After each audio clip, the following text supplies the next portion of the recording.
Pelaku pembunuhan 4 orang anak di Jagakarsa diduga dilakukan oleh ayahnya sendiri. Bahkan sebelum melakukan pembunuhan, pelaku juga melakukan KDRT terhadap istrinya. Mengapa perilaku keji ini bisa terjadi? Apakah pembunuhan ini berhubungan erat dengan kasus KDRT sebelumnya? Untuk membahasnya sudah bergabung bersama kami kriminolog UI Adrianus Meliala. Selamat malam Prof. Adrianus. Prof, kalau kita melihat kasus ini begitu Prof, ada banyak hal begitu. Yang pertama ada kasus KDRT dari suami terhadap istri. Kemudian diduga juga suami tersebut membunuh 4 anaknya sendiri dan juga ada percobaan bunuh diri. Bagaimana Prof. Adrianus melihat kasus ini Prof? Tentang KDRT-nya sendiri bukan hal baru ya. Demikian juga kecenderungan untuk berulangnya. Dengan kata lain, setelah istri mendapatkan kekerasan, lalu apakah berhenti? Kalau melihat dari berbagai kasus yang ada, maka KDRT bisa berulang. Yang tidak biasa adalah ketika pelaku dalam hal ini suami kemudian mengalihkan kemarahan terhadap istrinya kepada anak-anaknya. Dan bukan hanya mengalihkan kemarahan, tapi juga melakukan tindakan yang amat fatal kepada 4 anaknya yang masih balita. Ya, itu memang tidak biasa. Dan kalau kemudian lalu diikuti dengan tindakan bunuh diri atau percobaan bunuh diri dari sang ayah, itu saya kira saya bisa memahami ketika yang bersangkutan lalu kemudian sadar dari kalapnya, sadar dari marahnya, dan kemudian lalu menganggap bahwa tidak ada lagi gunanya bagi dia untuk hidup, dan kemudian mencoba bunuh diri. Demikian. Oke, baik. Prof, artinya dugaan membunuh keempat anaknya ini kemarahan yang sebelumnya berkaitan dengan KDRT terhadap istrinya begitu. Tapi kemarahan yang sampai membunuh anak kandung sendiri dan dibunuh semuanya, empat-empatnya Prof. Adrianus. Itu kemarahan seperti apa? Apakah kemudian ada sesuatu dalam psikologis terduga pelaku atau seperti apa Prof. Adrianus?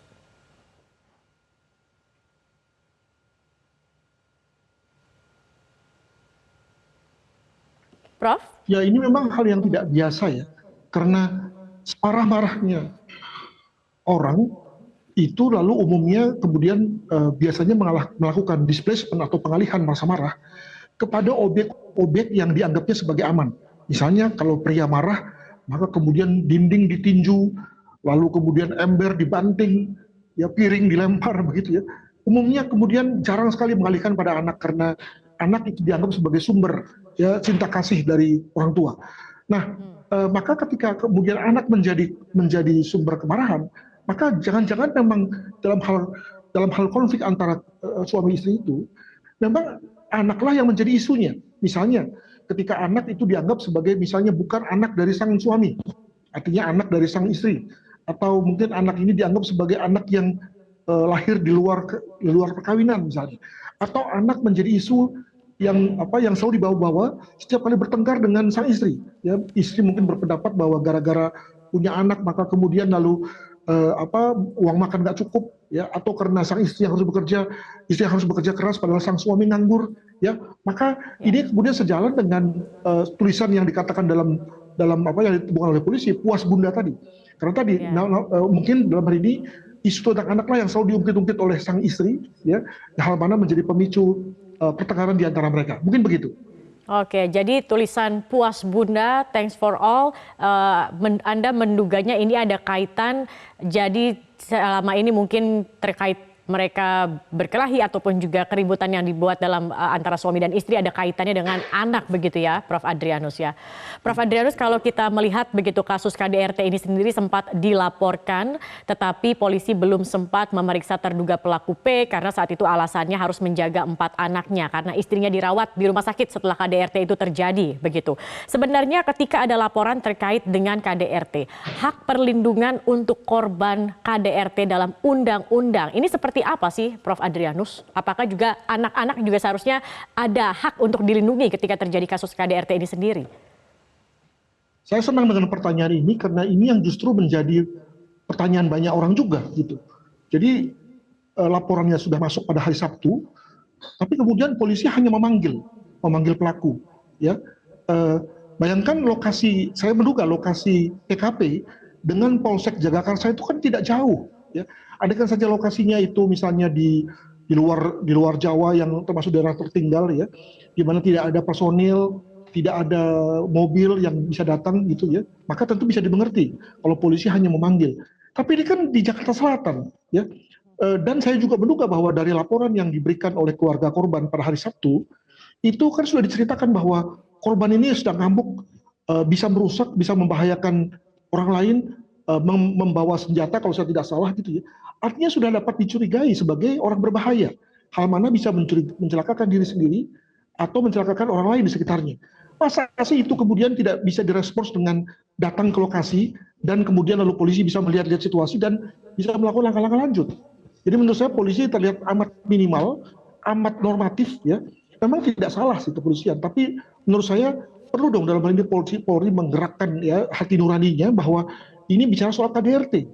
Ada anak-anak yang menjadi tanggung jawab dari sang suami pada saat dia sedang kalap, dan mungkin sekali anak-anak itu kemudian lalu menjadi bermasalah dan itu terjadi kemudian. Demikian. Oke, tapi kalau dalam undang-undang sendiri terkait dengan KDRT ini adakah begitu mungkin SOP dari pihak kepolisian ataupun juga yang lainnya ketika menghadapi kasus KDRT ini sendiri, Prof? KDRT kan memang delik aduan ya, dan itu sudah dilakukan oleh sang istri, diwakili oleh keluarganya kalau nggak salah gitu ya. Iya, betul. Jadi dalam hal ini maka memang wajar kalau kemudian polisi memeriksa orang yang dilaporkan dipanggil. Namun itu kan kondisinya kondisi normal ya. Tenang-tenang saja. Padahal di pihak lain ketika sebelum yang bersangkutan datang gitu ya, maka bisa terjadi macam-macam hal. Jadi menurut saya memang perlu ditambah kalau memang ini semacam menjadi hikmah ke depan ya, maka ke depan mesti ditambah bahwa ketika polisi menerima laporan KDRT, polisi segera berespons dengan cara datang ke lokasi, datang ke TKP dan mengeses situasi. Jangan sampai kemudian antara saat di mana dilaporkan dan kemudian tersangka atau calon tersangka dipanggil, itu kemudian terjadi pemburukan situasi, ya di mana kemudian si terlapor tambah marah, tambah ngamuk gitu ya, dan kemudian lalu mencelakakan pihak yang melaporkan. Nah, di sini kan mungkin dalam hal ini yang si pelaku marah kepada istri korban, istri karena melaporkan, karena sang istri sudah tidak ada, sudah ada di rumah sakit, maka yang menjadi targetnya kemudian adalah anak-anaknya. Nah, bukankah ini lalu menjadikan pentingnya polisi untuk tidak hanya menunggu tapi juga proaktif dalam rangka melihat ke TKP. Demikian. Baik, dan Prof kalau kita lihat juga percobaan bunuh diri dari terduga pelaku sampai saat ini pelaku masih dirawat begitu dalam kondisi yang semakin menunjukkan perkembangan yang baik. Nah, dalam terkait penyelidikan begitu apa yang harus difokuskan oleh pihak kepolisian terhadap penyelidikan dari kasus ini dan juga apa ancaman terkait dengan tindakan dari terduga pelaku ini, Prof Adrianus? Nampaknya kepolisian berhati-hati dengan mempertimbangkan adanya hal-hal lain yang menjadi atau dibalik situasi ini. Ya, polisi mungkin mempertimbangkan adanya pihak lain yang membunuh keempat anak ini. Ya, demikian juga mungkin sekali ada motif-motif lain di luar motif perkelahian atau KDRT gitu ya. Tentu saja itu hal yang tepat ya sambil menunggu berbagai pemeriksaan forensik yang sedang dilakukan. Namun dewasa ini menurut saya sejauh ini saya kira cerita ya bahwa ini adalah bagian dari KDRT yang kemudian berkepanjangan dan di mana pelakunya itu nampaknya masih ngamuk, masih tidak tenang, padahal di pihak lain ada 4 orang yang berada di bawah kendalinya. Itu sebetulnya menjadi satu magnitude dari kasus ini agar kita mendapatkan satu hikmah dan moga-moga ada satu perbaikan SOP ke depan di tangan kepolisian. Demikian. Baik. Terima kasih banyak Prof Adrianus Meliala, kriminolog UI sudah bergabung bersama kami di Prime Time News. Selamat malam, Prof. Jelajahi cara baru mendapatkan informasi. Download Metro TV Extend sekarang.